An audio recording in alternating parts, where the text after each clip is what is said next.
Welcome back. Scroll Along with Susan here.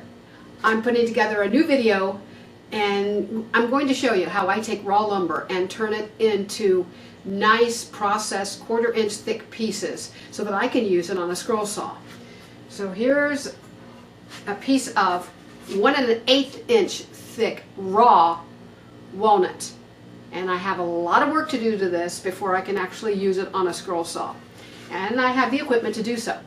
And you do need a lot of equipment to do this, but if you have it in your house or you wish to expand and buy new equipment, I will show you how you can save a lot of money by making your own wood for your scroll saw.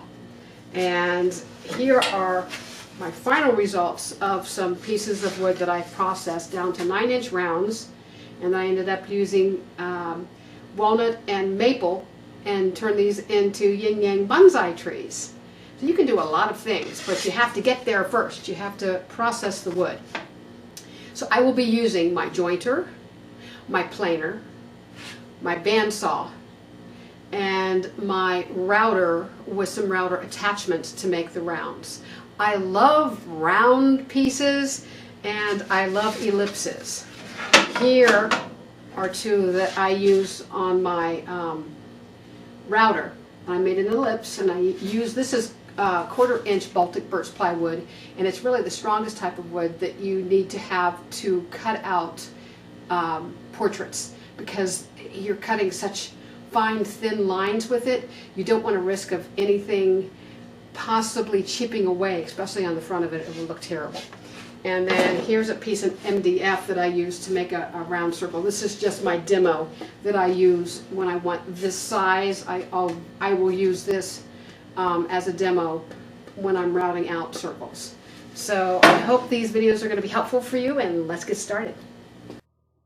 Here I am with my very old 4-inch jointer. I love this. I only have it set to take off a fraction of an inch every time I make a pass. You might be running it through 6-7 times before you have it exactly the way that you want it. Flat and smooth. These two, this is the side you're going to be gluing up later, so you want it to be exact. Then taking it over to my planer, adjust the height so it barely touches the boards the first time you run it through. Sometimes you have to guide it through because it's not quite running on the blades yet. And then the little hand crank, you want to only turn 1/4 of a turn each time you pass it through. And then you flip it to the other side and do the other side. Always stand in front of that machine so you do not have kickback from either side of the board going through. Now that I have processed the wood on the jointer and the planer, I have this piece that is just a perfect, almost a perfect 1-inch piece. I'm going to be resawing it on my bandsaw in half. And this is an older bandsaw. It's a 14-inch bandsaw. The brand name is an off-brand. It does not do the best job at resawing, so I have to do a lot of prep work, and I need to give it a little bit of help before I'm ready to saw it, or else I'm going to be all over the place. It's going to be very crooked. So I need a bigger base than 1 inch when I'm pushing it through the bandsaw. So I'm going to be using a couple of pieces of plywood to give it more stability, so when I'm pushing it through, it's not going to be rocking as much, and I can keep it straight up and down. Here I am putting a 1/2 inch mark on the top and on the front as a guide. My bandsaw will only resaw 6 inches, and I have it at the highest 6-inch height. And my board is about 5 3/4 inches, so it will fit just fine.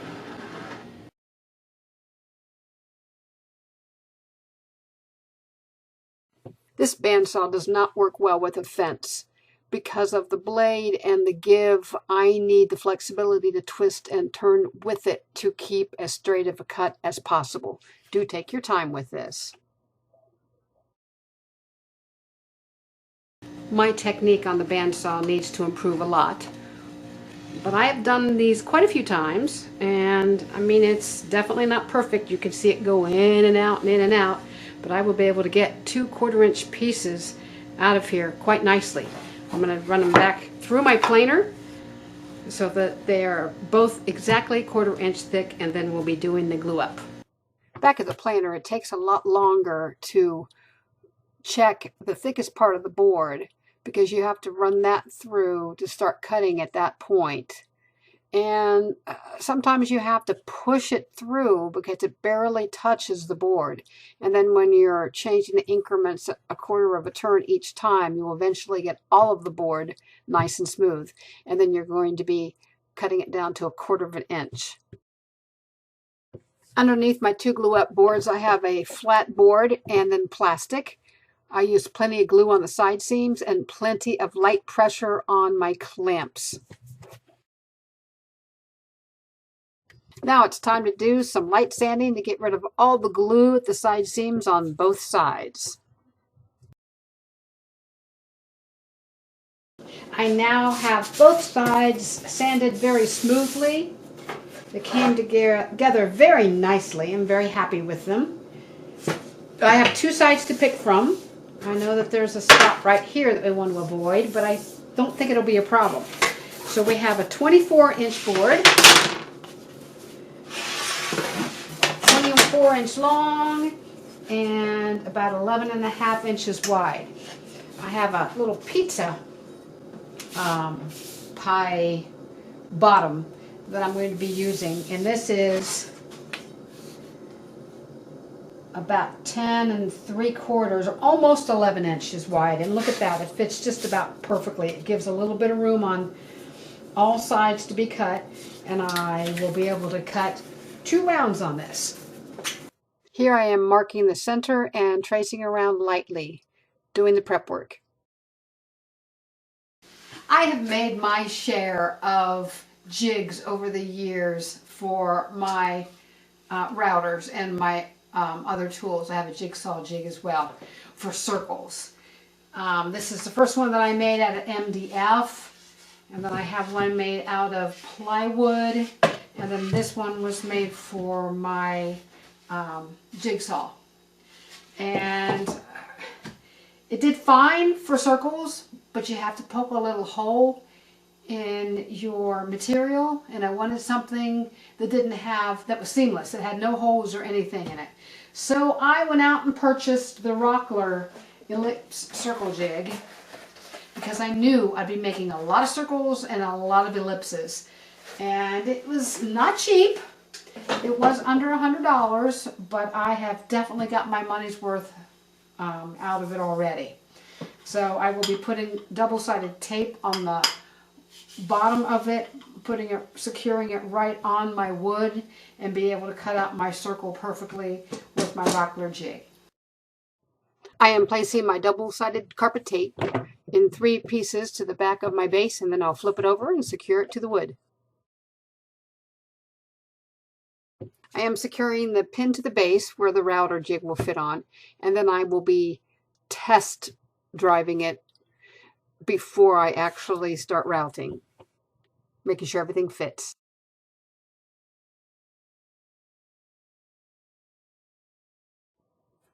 Now it's time to begin routing. So I have a 3/4 inch plywood underneath. Then I have this rubber backed material that you use for kitchen cupboards for no slide. And then I laid my project piece on top of that. That way it keeps it from sliding as I'm using my router to make the circle. So the first cut is about 1/8 of an inch deep. Then I will stop, take a look at it, try to blow away some of the sawdust that's in the cut, and then lower a little bit deeper with my plunge router to do a second cut, and then the third cut will be taking out some of the backer of the plywood underneath to complete it.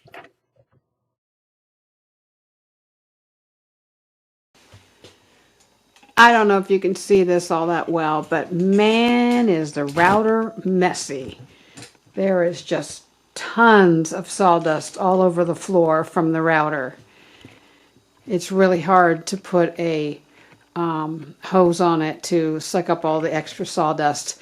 If you can do this outside, it makes things a lot cleaner. I love the way this turned out. I haven't decided which side I'm going to be using yet for my project. I do have some more sanding to do, but here I have my completed round. Hope you've enjoyed this project. If you like what you see, hit that like button and subscribe to my channel. Thanks so much.